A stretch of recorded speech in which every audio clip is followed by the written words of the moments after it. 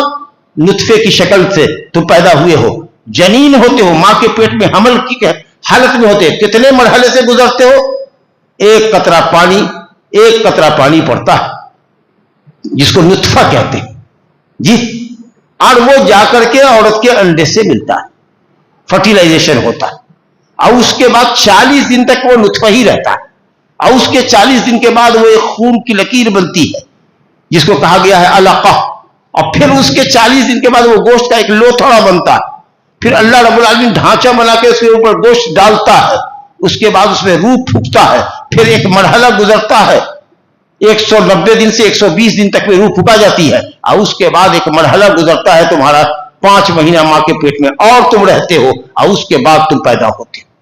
تو یہ تمہاری پیدائش کے 4 مرحلے ہیں تمہاری ماں کے پیٹ میں، ہر مرحلے کو تو ہم جانتے ہیں اور ہر مرحلے سے تو ہم گزارتے ہیں، تو ہم سے زیادہ تم اپنی حقیقت کو جانو گے۔ اللہ اکبر۔ اور تب چلے ہو تم شیخی بگھارنے کے لیے کہ ہم یہ ہیں اور ہم وہ ہیں، فلا تزکوا انفسکم، کبھی بھی اپنے آپ کی بڑائی مت بیان کرو، ہم یہ ہیں اور ہم وہ ہیں، اور ہم حاجی صاحب ہیں، ہم قاضی صاحب ہیں، ہم مولانا صاحب ہیں، اور ہم نے یہ مسجد بنائی اور ہم نے یہ کیا اور ہم نے وہ کیا اور ہم نے وہ کیا۔ دیکھیے گا کہ آدمی اپنے عمل کا بخان اگر شروع کرتا ہے تو لگے گا کہ صاحب اللہ پر جیسے احسان جتا رہا ہے، یہ اللہ کا احسان ہے کہ اس نے آپ سے کام لے لیا، آپ کو توفیق دی، یہ اللہ کا احسان۔ اتنے لوگوں میں توفیق نہیں ہوئی، لیکن کچھ لوگوں کو توفیق ہوئی اور انہوں نے ایک کام کر دیا۔ اللہ سے قبول کی دعا کرو، جیسے بابا ابراہیم اور اسماعیل کعبہ کی تعمیر کر رہے ہیں اور کہہ رہے ہیں ربنا تقبل منا انک انت السمیع العلیم، اے ہمارے رب ہماری اس بندگی کو قبول فرما۔ تو اللہ فرماتا ہے کہ اے نیک لوگوں، تمہارے لیے ہم نے جنت کا وعدہ کیا ہے، تمہاری صفت یہ ہونی چاہیے کہ بڑے بڑے گناہوں سے بچو، خوب اجر ثواب دیں گے، چھوٹے چھوٹے گناہ معاف کر دیں گے، لیکن ایک بات اور جان لو کہ نیکی کا اگر کرو تو اس کو اللہ کی توفیق اور اس کا فضل سمجھو، کبھی اپنی بڑائی نہ ہانکو، کیونکہ تمہاری پیدائش کو، تمہاری صلاحیتوں کو تم سے زیادہ تمہارا رب جانتا ہے۔ فلا تزکوا انفسکم، اپنا تزکیہ مت کرو، اپنی بڑائی نہ بیان کرو، جی هو اعلم بمن اتقى، وہ خوب جانتا ہے کہ اس سے ڈرنے والا اور اس کا تقوی اختیار کرنے والا کون ہے۔ اللہ تعالی ہم سب کو متقی بنائے اور ہم سب کا انجام بخیر فرمائے۔ وآخر دعوانا الحمد للہ رب العالمین۔